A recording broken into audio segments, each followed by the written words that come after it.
हा बोल.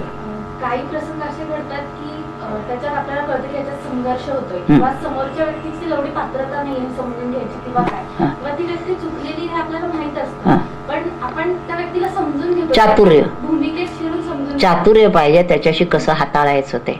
एखाद्यावर जर का समजावून पण त्याला कळण्याजोगं नसेल तर वेगळ्या पद्धतीने त्याला हाताळायचं. तुम्ही त्याला शिकवायला जर गेलात तर तो म्हणे हा मोठा आला मला शिकवायला, त्याला शिकवायला जाऊ नये. आपण त्याला बदलण्यासारखा असला तर थोडंफार वेगळ्या अंगाने मी असं म्हणतोय म्हणून सांगू नये की आमच्या पुस्तकात असं म्हटलेलं आहे, समर्थाने असं म्हटलंय, ज्ञानेश्वर महाराजांनी असं म्हटलंय, अशा तऱ्हेनं आपण त्यांना सांगता आलं तर. पण ती व्यक्ती कोण समोर आहे हे बघून करायला पाहिजे. मग नाही त्याच्या नादी लागायचं. नाही, त्याचाच अर्थ असा की आपण योग्य व्यक्ती निवडली नाही समजवून द्यायला. मग तिथं असतं होतं ना. मला काय कबूल आहे, अगदी मी पूर्ण तुझ्याशी सहमत आहे. घरातल्या माणसांना सुद्धा आपल्याला पटवून देता येत नाही. मग आपण आपला मार्ग चालायचा. याल तर सह, न याल तर सोडून, आणि विरोध कराल तर आपला मार्ग आपण धरायचा, त्यांना पटवत बसायचं नाही. पण ते पटतं आपल्या वागण्याने पटतं पुढे. जर आपल्या वागण्यामध्ये तसा फरक पडला आणि मग जर त्यांच्या लक्षात आलं, आता काही काही मंडळी म्हणतात ना, त्यांच्यात फरक पडलेला बघून तुम्ही कुठं जाता असं विचारायला येतात. बा अमुक ठिकाणी जातो की आम्ही हे वाचतो असं म्हणून जर कोणी आलं तर मग त्याला सांगतायत. आणि माझा स्वतःचा अनुभव तर अगदी किती बुद्धिनिष्ठ मनुष्य जर आला तरी त्याला जर काय नेमकं परमार्थ समजावून सांगितलं तर त्यांना पटतं. आपण चांगलं व्हावं हे कुणालाही वाटणार तर नाही, पण परमार्थ हा चांगलं होण्यासाठीच आहे की प्रत्येक व्यक्तीने जास्तीत जास्त चांगलं व्हावं. चांगलं म्हणजे श्रीमंत नव्हे, चांगलं म्हणजे खूप शिकलेला नव्हे, त्या सगळ्या गोष्टी वेगळी. कोणी कॉम्प्युटरमध्ये उत्तम असेल, कोणी विमान चालवत असेल, कोणी चंद्रावरही जात असेल, पण चंद्रावर गेला तरी पुन्हा भांडणारच, कारण हेच विचार घेऊन गेला ना, हे तुमचं का माझं. त्यामुळे तिथं कुठे गेला म्हणून तो झाला असं नाही. सामान्य पातळीवर कुठेही तुम्ही अगदी भांडीवाली बाई जरी असेल तरी ती बदलू शकते, तिची जनाबाई होऊ शकते. गृहिणी असेल तरी ती देखील आपला संसार सांभाळून या मार्गाने जाऊ शकते. त्यामुळे परमार्थ याचा अर्थ सोप्या शब्दात जर सांगायचा असेल तर माणसाने जास्तीत जास्त चांगलं व्हावं, आपण आनंदात समाधानी राहावं आणि इतरांनाही ते देण्याचा मार्ग दाखवावा, त्याचा उपयोग होतो. बोला. सांगितलं की घरातल्याच्याच बाबतीत होतं ना. आउटसाइड बाहेरच्या लोकांच्या बाबतीत काय जर चुकले सांगितलं नाही, पण आपल्याशी कुठे संबंध फार आला तर तेवढ्या पुरताच हे करायचं, चातुर्याने टाळायचं. मी जसं नेहमी सांगते, रस्त्यातनं तुम्ही गाडी घेऊन जर चाललात आणि जर बाकीच्यांना रस्त्यात येणाऱ्यांना जर म्हणत राहिला काय रे तू मध्ये का आलास, तू इथं का बोल, आपण काय करतो, आपण कडेनं मार्ग काढतो. तोच आपल्या जीवनात करायला पाहिजे. तुम्ही ऑफिसमध्ये जरी काम करायला गेलात आणि कुठे गेलात तरी बहुतेक बरीचशी मंडळी आता अशी आहेत, पण तरी देखील मला सांगायचं आहे की अतिशय वाईट अशी मंडळी 100त 5 असतात, अत्यंत चांगली अशी 100त 5 असतात, बाकी बॉर्डर लाईनवर असतात. त्यांना देखील तुमचा चांगलेपणा कळतो. तुम्ही जर त्याच्याशी चांगलं वागला तर आज नाही बोलणार, आज तुमची खोडी काढतील, आज तुम्हाला डिवचाचा प्रयत्न करतील, सगळं करतील. पण त्या सगळ्या परिस्थितीमध्ये आपण शांत चित्ताने जर तोंड देत राहिलो तर केव्हा ना केव्हा तरी त्यांना आपला चांगुलपणा पटतो आणि त्या चांगुलपणामुळे ती मंडळी आपल्याला अनुकूल होतात. आणि अनुकूल म्हणजे आपल्याला सगळ्यांना बरोबर काय 7 दिवस काढायचा असतो का? ज्या कामापुरता संबंध येतो तेवढं आपण चांगुलपणाने वागलो की त्याच्यावर त्याचा परिणाम होतोच. वाल्याचा वाल्मिकी नारद म्हणून केला, ते नारद होते आणि तो वाल्या होता. आपण इतके दोन्ही मोठे नाही आहोत, पण सामान्य पातळीवर आपण इतरांशी त्या पद्धतीनं करू शकतो. आपण प्रयत्न करायला पाहिजे, जिद्द ठेवायला पाहिजे. आणि म्हणून परमार्थात सुद्धा चातुर्य सांगितलं. राजकारणातलं चातुर्य नको इथे. ते जे चातुर्य आहे ते वेगळं आहे. इथं चातुर्य येतं आता ज्यामध्ये आपलंही कल्याण, फायदा नव्हे. मला असं म्हणायचं समोरचं हे चातुर्याची जी योजना आहे ती तो वापरत आहे, आपण खरे आहोत. हो, त्यामुळे नाही तर सांगितलं आपण खरे आहोत. 1+1 2. It is 3. नाही, बरोबर आहे ना. पण त्या प्रसंगाला एकच नियम नाही लावता येणार. त्या प्रसंगाला आपल्यातून बाहेर पडायचं आहे असं मनाशी आपण जर ठेवलं आणि त्याच्या जोडीला मी आता सांगितलं तशी साधना जर करत राहिलात खऱ्या अर्थाने, तर आतून आपल्याला कळतं की हे करावं.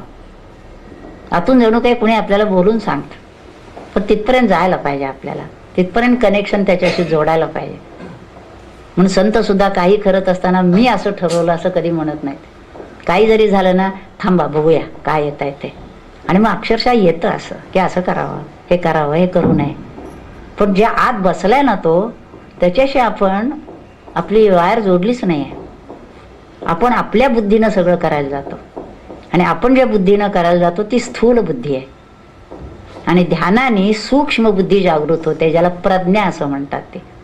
आणि त्या प्रज्ञेला मी डॉक्टर्सना सुद्धा अनेकांना सांगते की तुम्ही सगळं करता साधनं करा. जे पेशंटच्या बाबतीत सुद्धा डिस्कशन घेताना वकिलांना मी सांगते की त्यावेळेला बरोबर का, अर्थात वकिले तुम्ही मात्र योग्य करा. गुन्हेगारांनी पैसे दिलेत म्हणून त्याला सोडवण्याच्या भानगडीत आपली बुद्धी वापरू नका. म्हणजे तुम्ही सर्व तऱ्हेनं स्वच्छ असा मनाने. तसे जर असाल तर उपद्रष्टा, अनुमंता, भरता, भोगता, महेश्वरा आपल्या आतच बसलेला आहे, प्रत्येकाच्या आत बसलेला आहे. त्याच्याशी तुम्ही जर का संवाद साधलात ना, तर तो सगळ्या बाबतीत आपल्याला मदत करतो. आणि संत त्यांच्याच आतलाच इनर व्हॉइस शब्द वापरतात काही मंडळी, तो आतला जो आवाज आहे ना, त्याच्यावरती संतांचं सगळं काम चाललेलं असतं. ते बरोबर त्याला मार्गदर्शन मिळत असतं. म्हणून आपल्या बुद्धीमध्ये जो अहंकार आहे, मी बुद्धिवान आहे, मी शहाणा आहे, हे सगळं मी जे आहे हे बाहेर काढून टाकायचं आणि त्याला शरण जायचं, भगवंताला. आणि भगवंताला शरण जाणं याचा अर्थ बाहेर कुठं नाही, बाहेरच्या मीनं, आउटर आय, त्यांनी इनर आय, आतला मीला शरण जायचं. म्हणजे अंतर्मुखून साधना करायची. तुम्ही बाहेरचा शरण जितका आत आत आत जायला लागेल तितकं त्याला आतून तुम्हाला सर्व तऱ्हेचं मार्गदर्शन मिळतं. आणि त्या मार्गदर्शनाने संत सगळं काम करत असतात. आता ह्या गोष्टी पुन्हा काय आहेत, अनुभवाच्याच आहेत. पण थोडं थोडं जरी आपण त्या तऱ्हेनं करायला लागलो तर आपल्या लक्षात येईल की आनंदाचा मार्ग आहे हा, आणि ह्या मार्गाने जाण्याचा प्रयत्न करावा. एखाद्याचं चांगलं करायला गेलो हा. आपण, काही म्हणजे करायचंय हो मला, हो पण प्रयत्न खूप केले, हो, पण त्याला नको आहे. नाही त्याचं झालं नाही चांगलं, त्याला पण हवंय, हा त्याचं नाही झालं चांगलं, हा तर आता याला त्याचं नशीब म्हणायचं का? हो हो, आपलं म्हणजे प्रयत्नांची पराकाष्ठा केल्यानंतर जिथं थांबतं तिथं प्रारब्ध येतं. पण काहीच न करता असेल हरी तरी खाटल्यावरी असं नाही. तुम्ही प्रयत्नांची पराकाष्ठा करा, आणि प्रयत्नाची पराकाष्ठा केल्यानंतर ज्या ठिकाणी थांबायला होतं त्या ठिकाणी समजा की प्रारब्धाचा. दुसऱ्याबद्दल पण असंच का? हो, कुणाच्याही बद्दल, कुणाचंही प्रारब्ध आहेच ना. अहो, नुसतं माणसाचं नाही, देशाचं प्रारब्ध आहे, समाजाचं प्रारब्ध आहे, प्रत्येकाचं प्रारब्ध आहे. लिमिटेड पॉईंट पण काहीतरी करू. आपण प्रयत्न करायचा. आणि पुष्कळ वेळेला आपण जे चांगलं असं म्हणतो ते सुद्धा आपल्या कल्पनेनं म्हणत असतो. ते खरंच चांगलं आहे का हे बघायला लागतं. जसं प्रत्येकजण म्हणतो माझ्यावर त्यांनी अन्याय केला, तुला वाटतंय तो अन्याय, मुलांना सुद्धा वाटत नाही का? आई वडील अन्याय करतात, आम्हाला अभ्यास करायला सांगतात, त्यांना तो अन्यायच वाटतो. हे काय म्हणून अभ्यास करायला सांगतात? आता आपण टीव्ही बघतात, आम्हाला नको म्हणतात. आमचं तर म्हणणं आहे की मुलांचा अभ्यास असेल तर आई वडिलांनी टीव्ही बघू नये. आपणही त्यांच्यावर वाचायला बसावं. तू अभ्यास कर, मी बसतो तुझ्या बरोबर अभ्यास करतो. मग तर बसा रे अभ्यासाला, आम्ही जरा सिनेमाला जाऊन येतो. आपण बऱ्याच वेळा होतं की एक दोन ऑपोजिट व्यक्ती आहेत, हा एक की सगळं म्हणजे वाईट गोष्टी करतात, हो जे सिगरेट वगैरे, हो आणि दुसरी की काहीच करत नाही. हो तर असं पण होतं बऱ्याच वेळा की ती जी करती हो, ती लोकांच्या मध्ये खूप चांगली असते आणि ती काहीच करत पण नाही. ते लोक म्हणजे कोण? लोक म्हणजे जनरल एक मग समाज जो त्यांच्या असतो. त्यांच्या साथीतले असतात ते. आता चोराला चोर चांगला म्हणणार. सज्जन काय म्हणतात ते बघावं. नाही, आता असंही आणि सज्जन म्हणजे जंटलमन नव्हे, सज्जन. यांनी सतच्या मार्गाला जो लागलेला आहे, सत म्हणजे परमात्मा. बरेच सज्जन असेही असतात की सज्जन असतात का ते बघायला पाहिजे जरा. ती म्हणजे ज्याला आपण सज्जन समजतो ते सज्जन असतात का? त्यांच्या कपड्यावर जाऊ नका तुम्ही. आता म्हणजे माझा एक भाऊ आहे, हा तर त्याला असं सगळं आहे म्हणजे, हो, तर तो लोकांचे म्हणजे आमच्या घरातले किंवा असे पॉप्युलर, तो पॉप्युलर झालेला. हा पॉप्युलर सगळ्यात आहे म्हणजे. तो चांगला आहे हा आणि तो काय असं बाकीचं काय करत नाही. हा. आता माझं कसं होतं, मी काही करते बाकीचे धंदे करत नाही, हा, पण मी गोष्टीला वगैरे जातो, चांगले धंदे करताना पौर्णिमेला वगैरे जातो. मग चांगलं आहे ना. मग ते कोणा म्हणजे असं हे नाही की- तुम्हाला जर तुमच्या कामाविषयी, आपण करत असलेल्या जीवनाविषयी खात्री असेल, अलग लक्षात, आणि ते जर तुम्ही खरंच चांगलं करत असला तर आज ना उद्या केव्हा तरी ते कळल्याशिवाय राहणार नाही आहे. हिरा एक असतो, आणि हिऱ्यासारखा दिसणारा जो असतो त्याच्यावर पाणी पडलं की तो विरघळून जातो, आणि हिरा जो असतो तो किती पाणी पडलं तरी विरघळत नाही. हां, तर आपण हिरा व्हायचा प्रयत्न करावा, इतरांशी तुलना करू नये, नाही आपण नाही कॉम्पिटिशन करू नये त्याच्याशी. आता आत्ताच मी तुम्ही येण्यापूर्वी सांगितलं ना, तो एक मुलगा जातो तो सिम्बायोसिसच्या ह्याच्यामध्ये इंजिनियर आहे, तर त्यांनी सांगितलं ना की बाकीच्या मुलांच्याकडे लोक फार हे करतात. म्हटलं तुला तुझं जीवन वाटतंय ना योग्य, बाहेरचं खायचं नाही, घरनं डबा घेऊन जायचा, शिकून झालं की ताबडतोब बाहेर निघून जायचं, त्या ह्याच्यात राहायचं नाही, असं तुझ्या ठिकाणी तू पक्का आहेस ना. तर हो म्हणला. ते बाकीच्यांना लोक, म्हटलं बाकीच्यांना म्हणत असलं ते सगळं वर तसेच मंडळी त्यांना भेटतात. अहो रूपा मामोद्याने त्यांनाही काहीतरी मिळवायचं असतं, यांनाही काहीतरी मिळवायचं असतं, त्यांचीच गट्टी जमते. गांजे कसाकडे गांजे कस जातो, आणि जो ध्यानवाला असेल तो ध्यानवाल्याकडे जातो. आपल्याला त्यांच्यात पॉप्युलर व्हायचं आहे का? नसेल जर व्हायचं तर आपल्याची जी मंडळी असतील ते आपण जमवावी, साधक आणि साधकात राहावं. तिथं कोणी तुम्हाला असं म्हणणार नाही, उलट किती ध्यान करता, किती नाम घेता, किती चांगलं वागता, ह्याचं मग कौतुक केलं जाईल त्याच्या बाबतीमध्ये. लक्षात आलं? तुम्ही गोंदवलेला जातात, साधना करतात, होय ना, असं काहीतरी.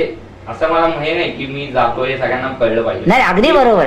नाही, कळायला नकोच आहे, त्याच्या आपल्या वर्तनात दिसायला हवंय. हा, गळ्यात माळा घालायचे कारण नाहीये, आपल्या वर्तनातून दिसलं पाहिजे. आणि चांगल्याला चांगलं समजतं, आपण तसं काही म्हणायला जायचं नाही. पुष्कळ गोष्टी आपण मनात समजायच्या असतात, सगळ्याच गोष्टी बोलायच्या नसतात. मी आता सांगितलं ना, काल हे उदाहरण सांगितलं या लोकांना, जसं गंमत म्हणून पुन्हा एकदा सांगते. समर्थांनी काय म्हटलंय, पडत मूर्खाची लक्षणं सांगितली आहेत ना. तर मी आमच्या घरात ते आमच्या नातीला सांगत असे की बघ, रस्त्याने जाताना जो खातो ना तो मूर्ख, असं वाचून दाखवत होते. आणि आता तिला घेऊन चालले ते रस्त्याने, ते म्हणजे आजी येतो बघ मूर्ख, कालच तू सांगितलंस ना तो बघ रस्त्यात खातोय, तो मूर्ख आहे. म्हटलं असं मोठ्याने बोलायचं नाही, आपण समजायचं ना, मारायला येतो तुला. तसं काही मंडळी अशी असतात की त्यांना जर तुम्ही शिकवायला गेलात तर ते ऐकणार तर नाहीच, ते तुमच्यावर उलटतील. त्यामुळे आपण सुद्धा कुणाला काय सांगायचं ह्याचा विचार आपण बाळगायचा, जिथं कुठं सांगून उपयोग होणार असेल. आता इथं आम्ही बघतोय तशातले कोणी ऐकणारी असेल तर मी सांगते, ऐकणारच नसेल तर काय सांगायचं मग कुठं जाऊन. हे काय चौकात उभं राहून मी भाषण करायचं का की लोक हो तुम्ही असं करा, कोण ऐकणार आहे तिथे.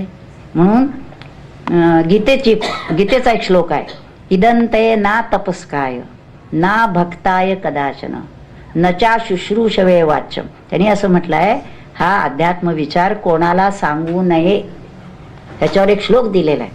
कुणालाही सांगायचं नाही हा विचार. तशी व्यक्ती जर असेल, म्हणजे निदान तिच्यात जिज्ञासा पाहिजे, समजून घेण्याची इच्छा पाहिजे, काही करण्याची इच्छा पाहिजे, देवाविषयी निदान तिचा भाव श्रद्धा पाहिजे, असं काही असेल तर सांगायचं. आणि देव याचा अर्थ कोणीतरी शक्ती. देवाला तुम्ही अमुकच नाव दिलं पाहिजे असं नाही. राम म्हणा, कृष्ण म्हणा, शिव म्हणा, दत्त म्हणा, काही म्हणा, अगर म्हणू नका, पण निदान काहीतरी एक शक्ती आहे की त्या शक्तीनं सगळं विश्व चाललेलं आहे. आता तुला जर विचार, तुझ्यामुळे सूर्य उगवतो का? उगवतो? तुझ्यामुळे पाऊस पडतो का? तुझ्यामुळे जग निर्माण झालं का? म्हणजे हे सगळं करणारं कुणीतरी आहे, होय ना. मग तेवढा त्याचा विश्वास असला पुरे. मग आपल्याला त्या विश्वाला, त्या शक्तीला शरण जायचंय. शरण जाणं ह्याचा अर्थ दाय विल बी डन. मी माझ्याकडनं प्रयत्न केल्यानंतर तू जे काय केलं असेल मला मान्य आहे, ॲक्सेप्टेड. म्हणून जे काय आपल्या जीवनात अनेक प्रसंग येत असतात, रोज नवीन असतो. आजचा क्षण पुढच्या क्षणाला असत नाही, बदलत, सारखं बदलत असतं. हे विश्व बदलतंय, आपण बदलतो. आपण जे लहान होतो ते आत्ता नाही राहिलो, सारखं बदलत आहे. पण या बदलणाऱ्या जगामध्ये न बदलणारं जे तत्व आहे, शाश्वत तत्व, त्यालाच परमात्मा, आत्मा असं म्हटलं जातं. ते प्रत्येकात आहे, प्रत्येक अणुरेणूत आहे. ते आपण समजून घ्यायचं आहे. आणि आपण जीवन जगत असताना जास्तीत जास्त चांगलं जगल्यानंतर, आणि चांगलं म्हणजे काय, त्याला प्रमाण हे ग्रंथ. त्या ग्रंथात जे चांगलं म्हणून सांगितलं आहे, अगदी गीतेचा श्लोक आपण जरी बघितला, ज्ञानेश्वरांचं विवरण बघितलं तरी चांगलं म्हणजे काय सांगितलं की लगेच वाईट काय हे पुढे वर्णन करतात. ज्ञानी पुरुषाची लक्षणं काय, अज्ञानाची लक्षणं काय, आपण वाचावीत आणि मग विचार करावा की आपण ह्याच्यात कुठं बसतो. आता तुम्ही म्हणा ज्ञानेश्वरी कळत नाही, हो ना, मग त्याच्यासाठी हवा छोटी छोटी पुस्तकं आपली काढली, ज्ञानेश्वरीच्या ओव्यांचा अर्थ, शब्दशः अर्थ दिले अगदी सोप्या भाषेत. ते कळलं की आपल्याला विचारात का लक्षात येतं की आपल्याला काय करायचं आहे आणि काय डूज अँड डोंट्स दोन्ही आपल्याला कळलं पाहिजे. जसं डॉक्टरकडे गेल्यानंतर हे औषध घ्या, त्याच्याबरोबर हे पथ्य पाळा असं सांगावं लागतं. आणि सांगावं लागतं खरं म्हणजे. काही लोक सांगत नाहीत, हे औषध घ्या की फी ठेवा, एवढी संपलं, असं नाही. डॉक्टर जर तो खरा असेल पथ्य सांगायला पाहिजे. तसं रामनाम घ्यावे त्याने पथ्य सांभाळावे. तसं अशी जी वेडीवाकडी मंडळी असतील आपण त्यांच्या नादी लागू नये. आपण मोठ्या युक्तीनं तिथून मार्ग काढावा. कुणी काय म्हणालेलं आता का नाही मला जरा थोडं काम आहे मी जातो. आपण मनात आणलं ना सगळं करू शकतो.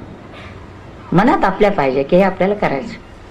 हेच एक आथी ये राघवीची भ्रांती ऐशी निकुरेसी मती मेरू. होय ठरवलं पाहिजे की मला नरजन्मात येऊन हेच मिळवायचं आहे. आता हेच मिळवायचं म्हणजे 24 तास नाही ते करायचं. बोध तो ठेवायचा आणि सगळी कामं करायची. पण मला हे प्राप्तव्य आहे असं जर म्हटलं तर आपल्याला सगळं सुचत जातं. परमेश्वर सुचवतो आपल्याला कारण त्याची इच्छा आहे. वाट बघतोय तो. एक एक जीव आपल्याकडे येईल म्हणून. लहान मूल जसं आईकडे येत असलं की आईचं लक्ष असतं पडणार नाही ना कुठे. त्याला वाटेत काही येणार नाही आणि त्याचं लक्ष असतं. तसं आपण जर भक्ती करत असलो भगवंताचं लक्ष असतं आपल्याकडे. तो सारखा आपल्याला सावध करत असतो. आपण आतल्या आवाजाकडे लक्ष दिलं पाहिजे. मात्र आपण ते लक्ष देता आपली बुद्धी कुठंतरी चालवायला गेलो की गोंधळ होतो. आपली बुद्धी स्थूल आहे. त्याला इंद्रिय पंगस्त बुद्धी म्हणतात. इंद्रियांच्या नादी लागली. काय पाहायचं काय खायचं कुठं जायचं. ती जर अंतर्मुख केली आणि त्या आत्म्याच्या दिशेनं वळवली देखील सूक्ष्म होते. तिला लगेच कळायला लागतं हे करायचं हे करायचं नाही. खूप झालं बोलणं. प्रश्न आहे आता पुन्हा एकदा ये मग बोलायचं प्रश्न. हा 3 तास झाले बोलायला लागले. काय हो 3:30 आले. तुम्ही आला तेव्हापासून बोलते. पण मला तुम्हाला माहिती आहे का बोलविता धनी मी बोलत नाही. हा आता मला असं वाटतं इतकं बोलल्यानंतर सगळ्यांनी एक 10 मिनिटं डोळे मिटून शांत